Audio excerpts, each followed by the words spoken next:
Assalamualaikum warahmatullahi wabarakatuh. Selamat siang semuanya. Semoga kita selalu diberikan kesehatan lahir dan batin dan dilindungan oleh Allah Subhanahu wa taala. Sebelumnya, seorang calon konselor harus memiliki nilai positif pada diri sendiri. Salah satunya adalah tersenyum. Mari kita tersenyum. Nah, ketika kita tersenyum, memberikan energi positif pada diri kita sendiri, bahkan tidak hanya pada diri kita sendiri, melainkan pada orang-orang di sekitar kita. Apalagi kita menghadapi seorang klien, sehingga kita harus mencerminkan, memberikan hal-hal positif kepada seorang klien, agar klien tersebut merasa nyaman. Sebelum masuk ke dalam pembahasan dalam training kita, di sini saya akan bertanya, apakah ada orang yang tidak mempunyai masalah? Sepertinya tidak ada orang yang tidak pernah mendapatkan masalah. Kenapa tidak? Kenapa harus dapat masalah? Karena kalau kita tidak mempunyai masalah, itu bisa menjadi tanda tanya kita sebagai manusia. Oke, di sini saya juga akan bertanya, apakah pernah kita curhat terhadap teman kita atau sahabat kita?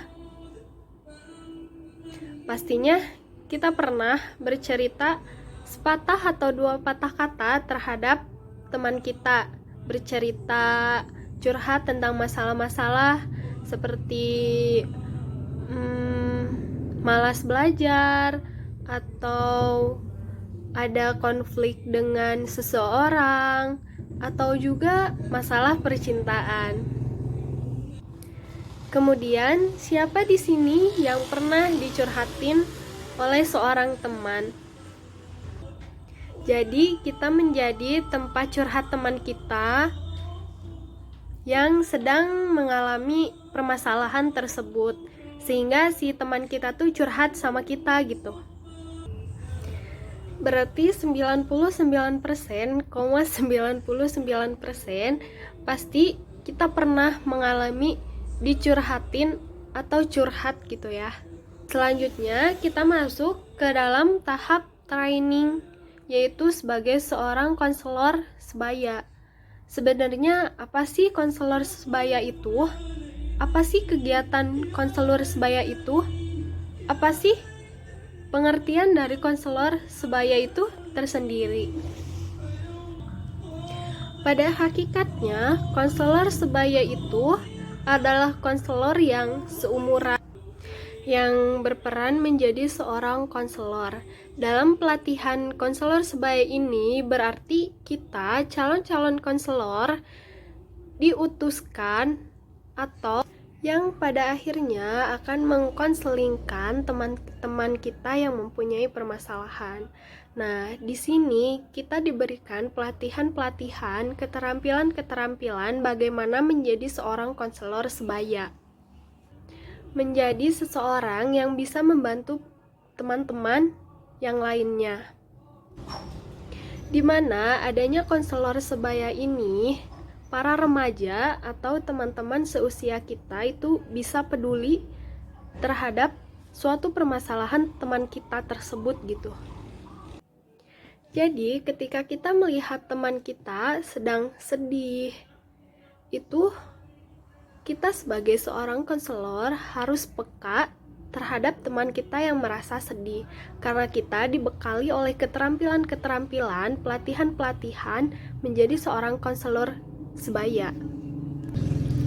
Jadi kita harus peduli gitu ketika teman kita merasa loyo, tidak bersemangat, atau sebaliknya terlalu bersemangat, terlalu berambisi. Maka kita harus melihat, kita harus peduli, kita harus peka terhadap teman kita sendiri. Atau teman kita merasa gagal dalam suatu pencapaiannya, atau suatu kegiatan yang merasa dia gagal gitu. Kita harus peka menanyanya, kenapa? Jangan sampai kita tidak peduli terhadap teman kita sendiri. Jangan sampai kita berasumsi bahwa dia pengen sendiri gitu. Dia tidak butuh teman, dia ingin kesendirian. Itu dalam persepsi kita, dalam tanggapan kita. Namun bisa jadi sebaliknya, bahwa dia tuh, teman kita tuh butuh sosok, butuh seseorang, butuh teman untuk bercerita, untuk saling tukar pikiran. Diharapkan teman-teman konselor sebaya bisa peduli terhadap permasalahan teman seperti yang tadi sudah disebutkan. Konselor sebaya adalah seseorang yang membantu terhadap interpersonal atau individu secara non-profesional yang berusaha membantu orang lain. Sehingga seorang konselor sebaya itu menjadi helping profession. Jadi, konselor sebaya harus menumbuhkan jiwa peduli terhadap teman-teman kita. Jika kita tidak mempunyai jiwa peduli, maka tidak mungkin gitu kita menjadi seorang konselor. Yang ada, kita hanya berkutat atau hanya mempermasalahkan masalah diri kita sendiri gitu. Boro-boro mau nyelesain masalah orang lain, masalah sendiri aja kita nggak tahu kita harus ngapain, solusinya seperti apa, memecahkan permasalahan diri sendiri aja tidak bisa. Ketika kita ingin membantu orang lain, maka permasalahan diri kita tersebut itu harus disimpan dulu, maka harus mendahulukan orang lain. Karena apa? Karena kalau misalkan kita menyelesaikan masalah kita sendiri, itu tidak akan ada habisnya. Soalnya permasalahan itu pasti selalu ada. Setiap harinya itu pasti selalu ada. Tidak pernah ada masalah dalam diri kita. Kita harus memperhatikan permasalahan teman-teman kita yang bercerita terhadap kita. Jangan sampai kita yang bercerita terhadap teman kita.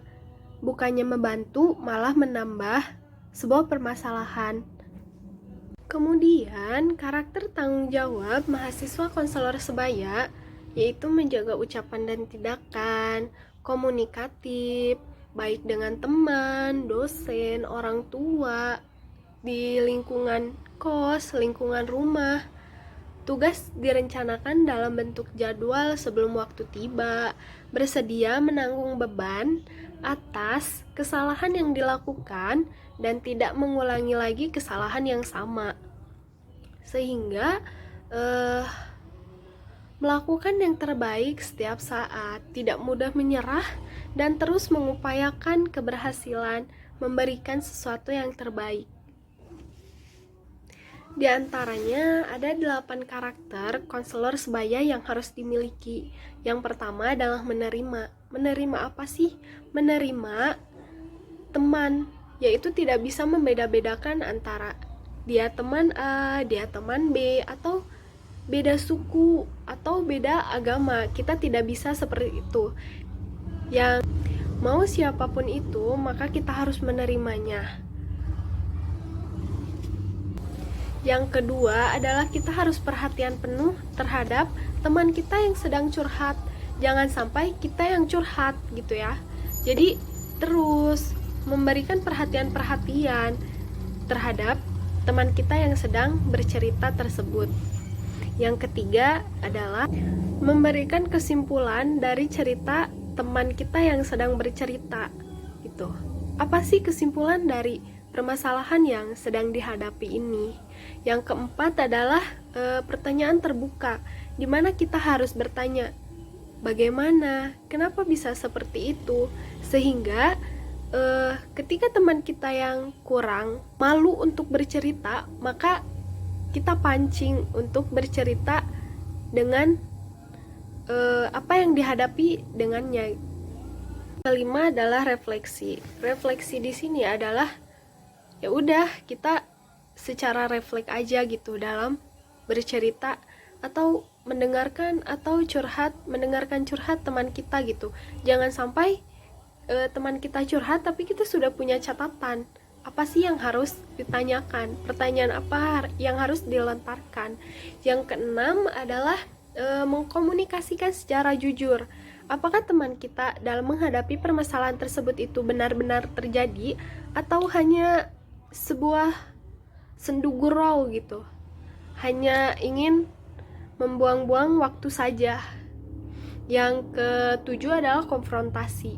Bagaimana kita memberikan sebuah solusi itu secara langsung gitu ya, tidak ada langsung harus bentar ya ditangguhkan dulu pertanyaannya atau ditangguhkan dulu apa sih jawabannya, tidak seperti itu.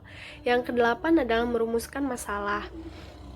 Merumuskan masalah di sini adalah merumuskan apa sebab dan penyebab dari permasalahan yang dihadapi tersebut. Seperti itulah pelatihan-pelatihan yang harus dimiliki oleh seorang konselor sebaya. Selain dari cerita atau pemaparan yang dapat saya sampaikan, mohon maaf bila ada kesalahan atau pengucapan yang tidak enak. Wassalamualaikum warahmatullahi wabarakatuh.